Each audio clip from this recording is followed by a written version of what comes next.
This month's Adventurers Inc. is the tale of Alex Roddie's trek along the remote Cape Wrath Trail as he seeks out solitude in the wild and creates himself some off-grid space to reflect on the anxiety he attributes to his ever-connected online life.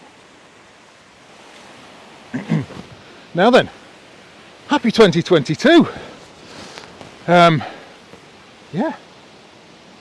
Hope you're well. This month we're reading The Farthest Shore by Alex Roddie, and I was just reflecting on the way here how fortunate I am that I've got somewhere within 3/4 of an hour's drive of my home that looks a little bit like northwest Scotland. So isn't that amazing? Very lucky. So let's see what Alex has to say. Oh, by the way, you will have to put up with the dog in the background. We're right next to a waterfall. If I let him off, he's going to take an impromptu swim. I'm going to have to go and sort him out. So excuse us. Day 16, 21st of February 2019. There are several contenders for the best stage of the Cape Wrath Trail, but few would deny that the rough and beautiful leg around the back of Ben A is in the top 5. My memories of this section from the 2015 trail felt like it was a turning point. A point beyond which time slowed and my perspective permanently changed. Mountains are mirrors. We project our own experiences onto them, and they reflect our own souls back. Torridon, however, felt more like a prism to me, refracting the light of experience. We started our day's walk at the base of Corrimangnoble. Terrible pronunciations, I must apologise. The long glen coming out of the heart of Torridon. This was a big extension on the official line of the CWT, which resumed a long way to the east. But I was curious to explore the western part of this area and see a few new places I'd never been. As was I when I came out here today. Never been here before. Great excuse to come out here. A slanty grey slab of cloud hid all the mountains from view as we began our walk. Invisible somewhere to the left was Ben Alligin and its famous pinnacles, but as we walked slowly uphill beside a gorge lined with birches and alive with the dance of water, we could almost have been anywhere in the Highlands. As the path climbed, we soon left the edges of the gorge and broke out onto the open slopes. Waterfalls laden with rain crashed down over cataracts in the river. We squinted up into the mist, but could make out little beyond one tiny snow patch, strikingly isolated hundreds of metres above, the only snow we could see in any direction. Quite amazingly free of snow for the time of year, said Chris. It feels more like a day in October.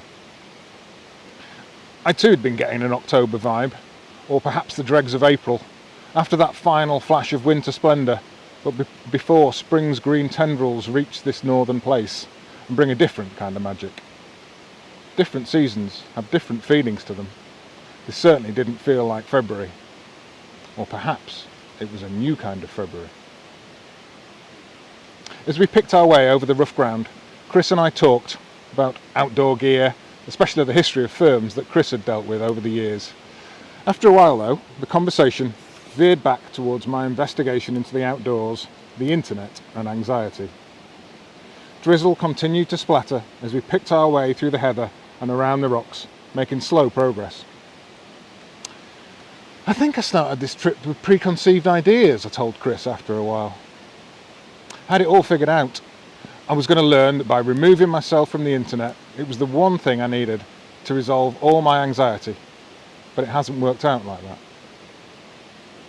Mental health can be complex, Chris said, or more shouted to me as he hopped over a stream.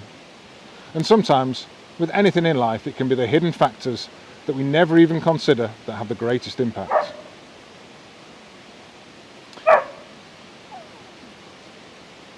Hidden factors. Things perhaps that have always been there, but I hadn't wanted to acknowledge. Chris remained silent, perhaps sensing I was working through an idea in my head and needed the space to figure it out. It's really the oversimplified in that get outside and everything will be fine narrative that we see online so often, I continued. And it's exposed the bullshit in my own stance about the internet too. It's all so much more complex, more nuanced than I thought. Spending too much time online probably was having an effect on me, but so too were other factors. Think it's been worthwhile? Chris asked. a thought for a moment before replying, learning something new about yourself is always worthwhile, I think. So there we go, a great excerpt from Alex Roddie's The Farthest Shore. I hope you enjoy it. See you later.